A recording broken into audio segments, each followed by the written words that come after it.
نحمده ونصلي على رسوله الكريم أما بعد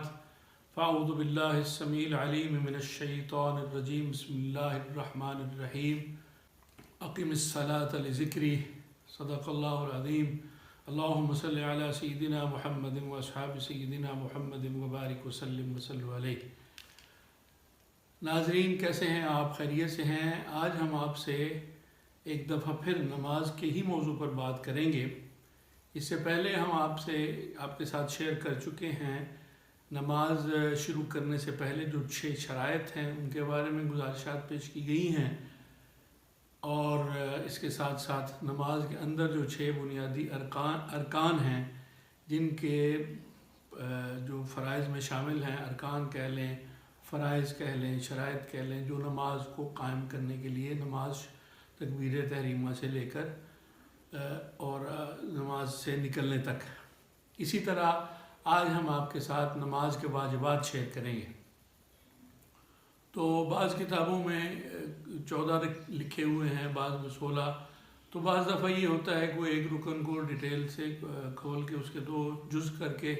لکھ دیا جاتا ہے۔ تو یہ ہم انشاءاللہ تعالی نماز کے واجبات کے بارے میں آپ کو بتائیں گے، کیونکہ جب تک ہمیں واجبات کا علم نہیں ہوگا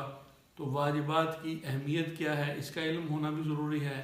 اور واجبات کے ادا نہ ہونے سے نماز کی صحت پہ کیا فرق پڑتا ہے، کیا اثر ہوتا ہے، اس کے بارے میں بتائیں گے۔ تو یہ بہت ضروری مسائل ہیں نماز کے۔ انسان نماز بھی پڑھے اور اس کے بعد پھر اس کی نماز صحیح طرح سے ادا نہ ہو، اور کون کون سے جو ضروری کام ہیں کرنے والے جن سے نماز ہونے یا نہ ہونے پر فرق پڑتا ہو، ان کا خیال کرنا انتہائی ضروری ہے، اور کچھ ایسے کام ہیں جن سے نماز کی صحت پر کوئی فرق نہیں پڑتا، کہ گویا کہ نماز ہونے یا نہ ہونے پر۔ تو آپ کی خدمت میں عرض کرتے ہیں انشاءاللہ تعالی کہ نماز کے اندر جو واجبات ہیں، تو 16 واجبات بھی میں جیسے عرض کیا، اور 14 بھی بعض کتابوں میں لکھے ہوئے ہیں۔ تو پہلا واجب جو ہے وہ ہے سورہ فاتحہ کی قرأت۔ اچھا، اب یہ سورہ فاتحہ کی جو قرأت ہے نماز کے اندر، یہ بھی ایک مختلفی مسئلہ ہے، اس کے بارے میں بہت زیادہ اختلاف پایا جاتا ہے۔ بعض حضرات جو اب ان کا نام نہیں لیتے، وہ سب کو پتہ ہے، تو ان کے نزدیک تو سورہ فاتحہ فرض ہے، اور جبکہ احناف کے نزدیک سورہ فاتحہ فرض نہیں ہے بلکہ واجب ہے۔ اس کے پیچھے بھی وہ روایت ہے جو رسول اللہ صلی اللہ تعالیٰ علیہ وبارک وسلم کی طرف منسوب کی جاتی ہے، جس میں کہ لا صلاۃ الا بفاتحۃ الکتاب، فاتحہ کے بغیر نماز نہیں ہوتی۔ تو اب اس کی فاتحہ خلف الامام، فاتحہ فرض واجب، اس پہ انشاءاللہ ڈیٹیل سے الگ بات کریں گے۔ فی الحال ہم آپ کو جو احناف کے نزدیک واجبات ہیں ان کے بارے میں عرض کرتے ہیں۔ اور پہلا واجب جو ہے وہ سورہ فاتحہ کی قرأت ہے۔ گویا کہ ہر نماز میں، جیسے ہم نے فرائض میں بتایا کہ مطلقاً قرأت کرنا فرض ہے، یعنی قرآن کریم میں سے کچھ بھی حصہ قرأت کر لیا گیا تو گویا کہ فرض ادا ہو گیا۔ اب جب ہم واجبات پہ آتے ہیں تو سورہ فاتحہ کو اگر کوئی شخص پڑھتا ہے تو گویا اس نے واجب ادا کر لیا، اور اگر سورہ فاتحہ نہیں پڑھتا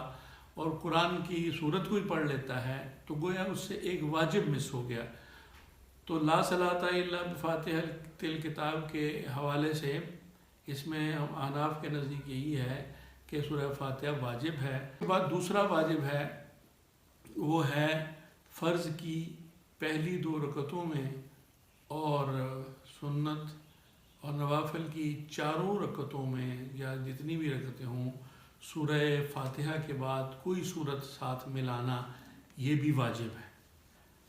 گویا کہ مطلقاً قرأت کرنا فرض ہے، فاتحہ کا پڑھنا واجب ہے،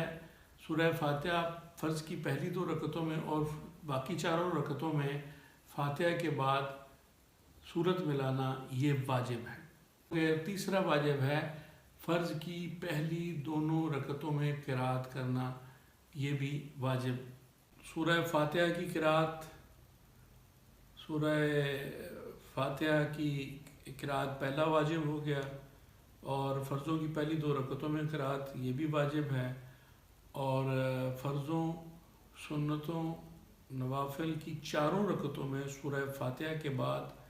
کوئی صورت پڑھنا یا ایک لمبی آیت، بڑی آیت یا 3 چھوٹی آیتوں کے برابر یہ پڑھنا، یہ بھی واجب ہے۔ یہ قرات کے آگے واجبات ہیں۔ چوتھا واجب جو ہے وہ قیام، رکوع، سجود اور قعدہ، ان کی ترتیب کا خیال کرنا۔ گویا کہ قیام کے بعد رکوع ہے، رکوع کے بعد قومہ ہے اور سجدہ ہے، جلسہ ہے، اور اس کے بعد قعدہ ہے۔ تو اس کو اس ترتیب سے، یہ نہیں ہے کہ قیام کے بعد سیدھا سجدے میں چلے گئے اور پھر رکوع کر لیا، تو یہ گویا کہ یہ ترتیب کا خیال کرنا، اگرچہ یہ تو ہر کامن سینس کی بات ہے اور ہر شخص کو اس کا پتہ ہے، اس لیے اس کی وہ، لیکن بہرحال مسائل کی کتابوں میں یہ اس کی وضاحت کرنا ضروری ہے کہ ان کی ترتیب جو کا خیال کرنا یہ چوتھا واجب ہے۔ اور پانچواں واجب ہے قومہ۔ گویا کہ قومہ جو ہے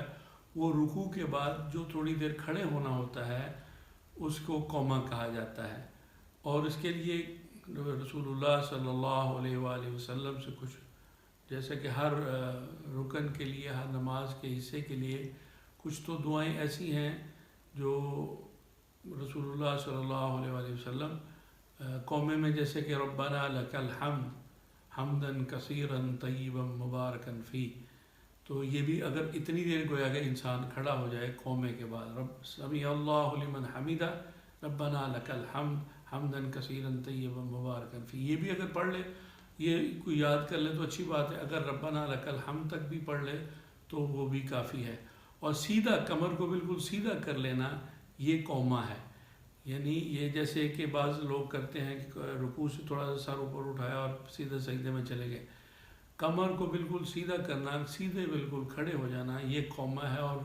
کچھ لمحے توقف کرنا قومے میں، یعنی اتنا کہ گویا یہ دعا انسان پڑھ لے تو زیادہ اچھا ہے، یہ زیادہ اچھا قومہ ہو جائے گا،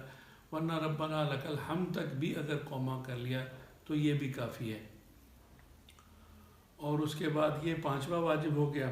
اور چھٹا واجب ہے 2 رکعتیں ادا کرنے کے بعد قعدہ اولا۔ قعدہ اولا کا مطلب ہے، جیسے ہم نے فرائض میں بتایا کہ قعدہ آخری قعدہ فرض ہے، اور اگر 4 رکعتیں پڑھ رہے ہیں، 3 رکعتیں پڑھ رہے ہیں، تو اس میں جو پہلا قعدہ ہے 2 رکعتوں کے بعد، دوسری رکعت کے دونوں سجدے کرنے کے بعد التحیات للہ، درود شریف سے پہلے تک تشہد جس کو کہتے ہیں وہاں تک پڑھنا، یہ واجب ہے، اور یہ چھٹا واجب ہے۔